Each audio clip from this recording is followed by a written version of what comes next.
आयोग ने निर्देश दिया है कि पश्चिम बंगाल विधानसभा चुनाव के तहत दक्षिण 24 परगना जिले की 144 फलता विधानसभा क्षेत्र के सभी 285 मतदान केंद्रों पर 21 मई 2026 को सुबह 7 बजे से शाम 6 बजे के बीच नए सिरे से मतदान कराया जाएगा और मतों की गिनती 24 मई 2026 को होगी। चुनाव आयोग के इस फैसले के बाद बंगाल की राजनीति में हलचल तेज हो गई है। विपक्षी दल इसे चुनावी प्रक्रिया पर गंभीर सवालों से जोड़ रहे हैं, जबकि सत्तारूढ़ दल आयोग के निर्णय पर नजर बनाए हुए है। 29 अप्रैल को चुनाव के दौरान क्या हुआ?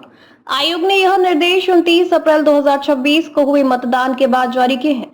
उस दिन बड़ी संख्या में मतदान केंद्रों पर गंभीर चुनावी अपराध हुए थे। लोकतांत्रिक प्रक्रिया का भी उल्लंघन किया गया था। आयोग ने इन घटनाओं को गंभीरता से लिया है। निष्पक्ष और स्वतंत्र चुनाव सुनिश्चित करने के लिए ये कदम उठाया गया है।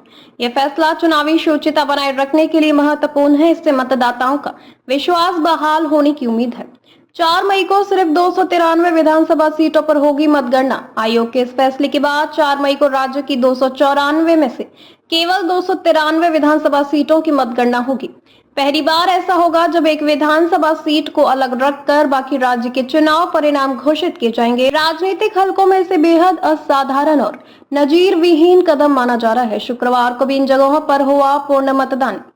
इससे पहले 1 मई को चुनाव आयोग ने घोषणा की थी कि 2 मई यानी शनिवार को राज्य के दक्षिण 24 परगना जिले के डायमंड हार्बर और मगराहट पश्चिम विधानसभा की 15 मतदान केंद्रों पर पूर्ण मतदान होगा। इस कड़ी में इन 15 बूथों पर आज मतदान हुए, जिसमें शाम 5 बजे तक करीब 90.81% मतदान दर्ज किया गया, जबकि मगराहट पश्चिम विधानसभा क्षेत्र में लगभग 89.29% और डायमंड हार्बर विधानसभा क्षेत्र में 91.77% मतदान दर्ज किया गया। पश्चिम बंगाल विधानसभा की 294 सीटों के लिए पहले चरण में 152 सीटों पर 23 अप्रैल को मतदान हुआ था, जबकि दूसरे चरण के तहत 29 अप्रैल को 142 सीटों पर वोट डाले गए थे। विधानसभा चुनाव के नतीजे 4 मई को घोषित किए जाएंगे।